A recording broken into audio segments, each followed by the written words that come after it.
The Sheep Pig by Dick King-Smith. Chapter 2. There. Is that nice?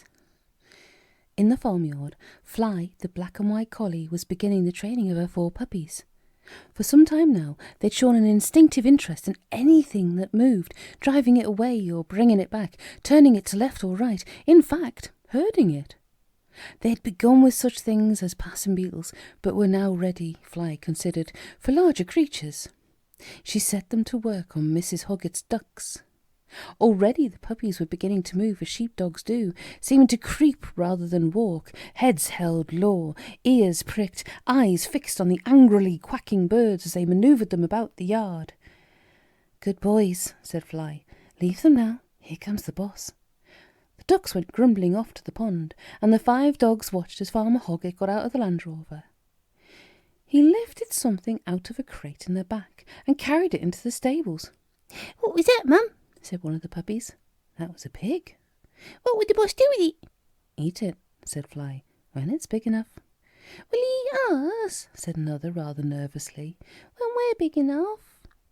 "Bless you," said his mother. "People only eat stupid animals, like sheep and cows and ducks and chickens. They don't eat clever ones like dogs." "So big to stupid," said the puppies. Fly hesitated. On the one hand, having been born and brought up in sheep country, she had in fact never been personally acquainted with a pig.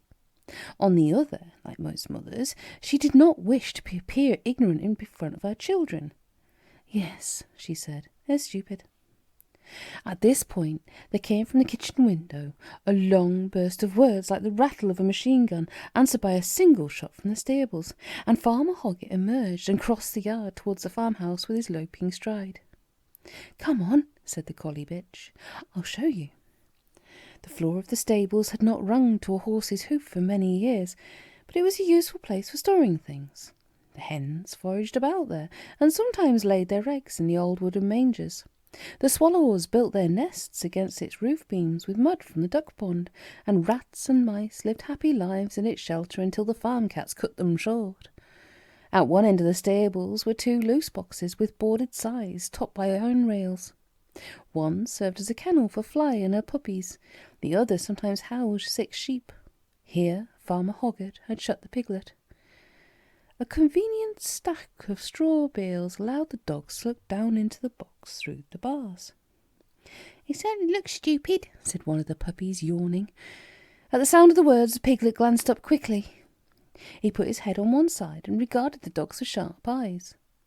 Something about the sight of this very small animal standing all by itself in the middle of the roomy loose box touched Fly's soft heart.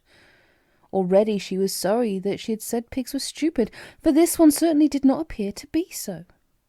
Also, there was something dignified about the way it stood its ground, in a strange place, confronted with strange animals. How different from the silly sheep, who at the mere sight of a dog would run aimlessly about crying "Wolf, wolf" in their empty-headed way. "Hello," she said. "Who are you?" "I'm a large white," said the piglet. "Blimey," said one of the puppies. "If that's a large white, what's a small one like?" And they all 4 sniggered. "Be quiet," snapped Fly. "Just remember that 5 minutes ago you didn't even know what a pig was."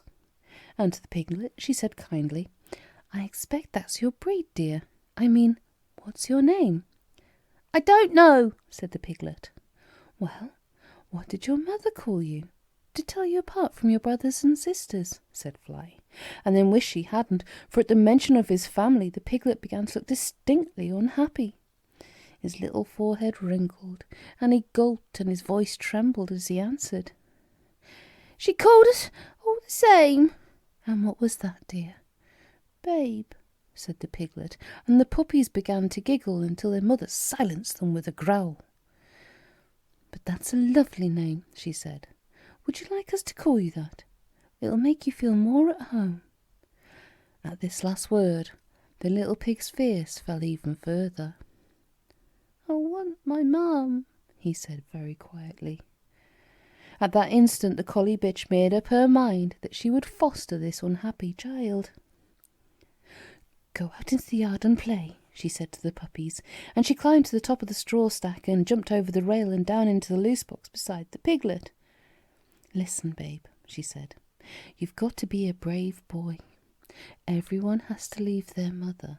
It's all part of growing up.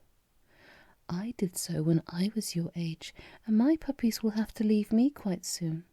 But I'll look after you if you like. Then she licked his little snout with a warm, rough tongue, her plumed tail wagging. There, is that nice? She said. A little while later, Farmer Hogget came into the stables with his wife to show her his prize. They looked over the loose box door and saw to their astonishment Fly curled round the piglet. Exhausted by the drama of the day, he lay fast asleep against his new-found foster-parent. "Well, you look at that," said Mrs. Hogget. "That old Fly, she'll mother anything. Kittens, ducklings, baby chicks, she looked after all by now. 'Tis a pig, ain't he lovely? What a picture! Good job he don't know where he'll finish up, but he'll be big then, and we'll be glad to see back of him, or the hams of him, I should say, shan't us? I wonder how I get him all in the freezer."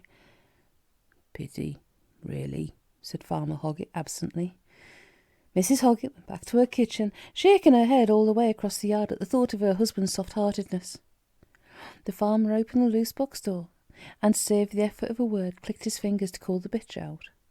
As soon as Fly moved, the piglet walked and followed her, sticking so close to her that his snout touched her tail-tip. Surprise forced Farmer Hogget into speech. "Fly?" he said in amazement. Obediently as always, the collie bitch turned and trotted back to him. The bitch trotted behind her. "Sit," said Farmer Hogget. Fly sat, Babe sat. Farmer Hogget scratched his head. He could not think of anything to say.